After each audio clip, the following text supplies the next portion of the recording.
Hello and welcome back to Swindon Junction. Just give you a brief update as to what's been going on. So I haven't done a video for I think it's about a month or so. So a quick sort of show around. Let's have a look. So yeah, that one there. So as you can recall, last time we were building this maintenance depot here. That's coming along slowly but surely, and some of the wiring is in for the lights at the front that I've been testing. Obviously it's been painted up to a certain point. Let's just give you a quick overview. There you go. And obviously the idea is we're going to have a DMU sort of maintenance side this side, and then it will come out. There will be a point on here where this will sort of come across, and then it will shunt back up to the top. Still 100% not sure whether this is going to stay on this bit or whether I'm going to move it to another area. The way things that I'm going at the moment, it will probably stay here, and I'll just continue to build all the track leading out, and bring it over to the left and then straight around. So with that in mind, been doing a little bit of that. We bought a few more of the inspection pits, so they've now been added in. So you get a shot there for you. That's just these ones here. So that's the full length of the building at the moment. One thing I do seem to have quite a lot of issues with is Railmaster. So we use this software with the E-Link system, and every now and again, because not all the points, especially in this area, if I can get that in there, especially in that area there, some of those points aren't actually wired up.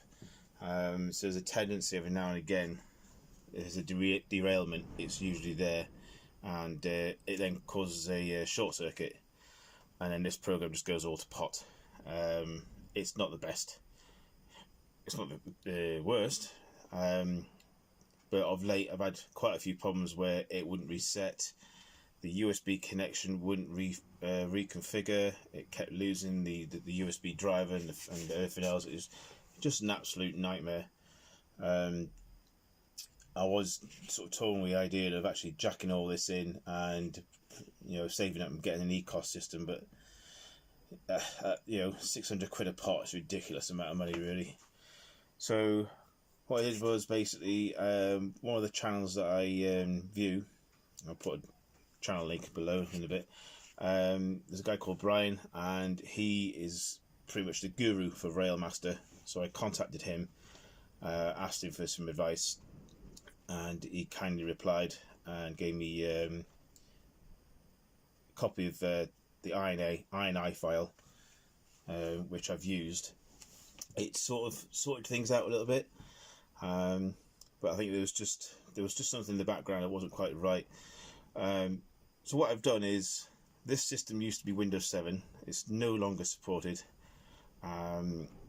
So I decided, and it wasn't updating either, so what I've decided to do is update this to Windows 10 and then put Railmaster back on.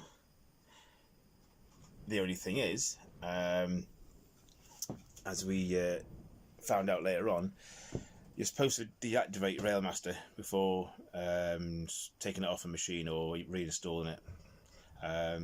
Just one of those things I didn't know firsthand.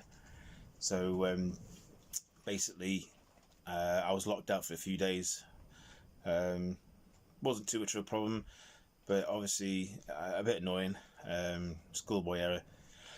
So anyway, Windows 10's been updated. Drivers are all on there. Contacted Railmaster, and they managed to reset the code for me. Loaded it all back on, and it's at the moment it's working quite fine. I've had to lock one of the USB ports on the laptop to COM port 4,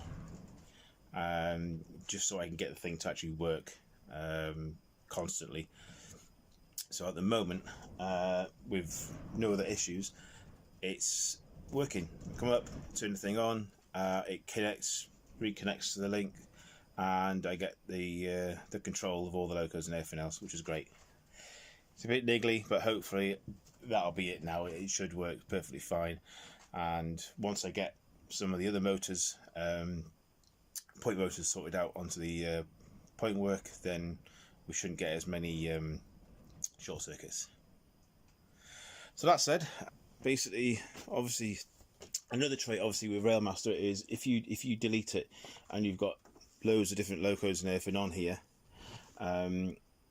if you don't save the files, you basically lose all of your locos.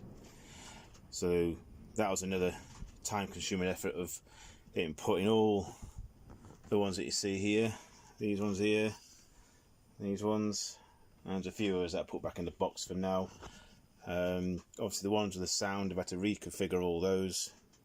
Yeah, so it's a bit of a mare, a bit time consuming, but again I think there is a way where you can actually save all your locos on the database into a file somewhere. So should you have to redo Railmaster again, then you should be able to save it. It just saves an awful lot of trouble.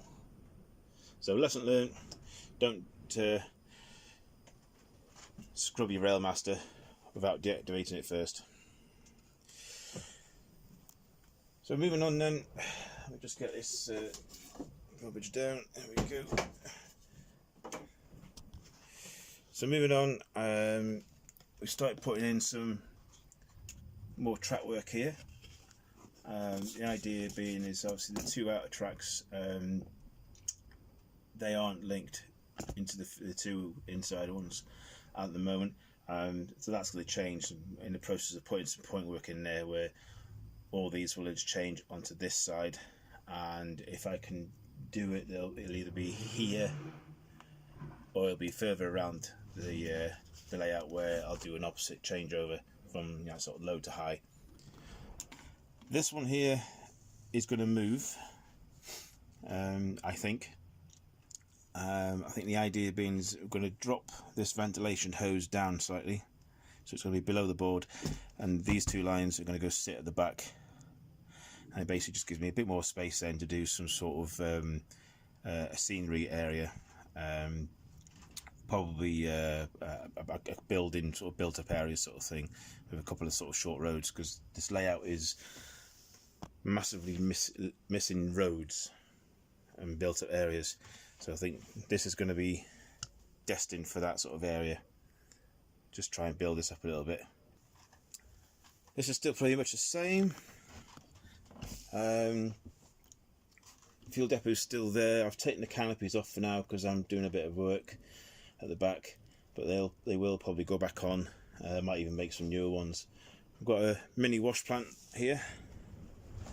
Let's put this down. There we go.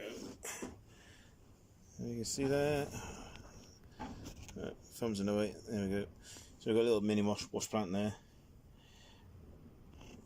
I do need to sort of try and get all the gravel and everything put in place now, some grass and bits and pieces.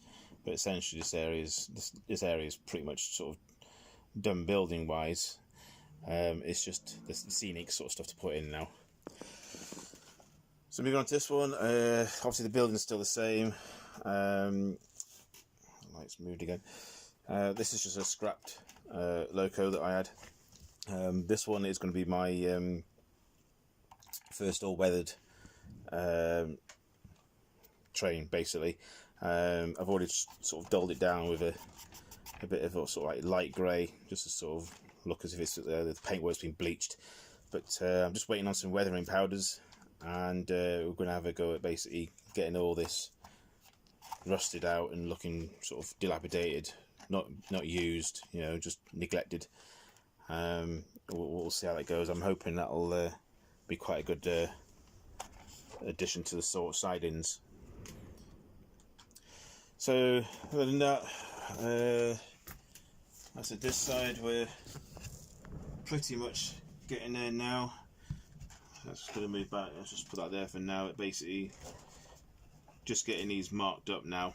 We've already had one lot of cut through for the pits, and that's as long as the table really. That goes all the way down to the bottom of that table, so that's quite long. So once that's in, this track where it sits now is pinned in where it will end up basically.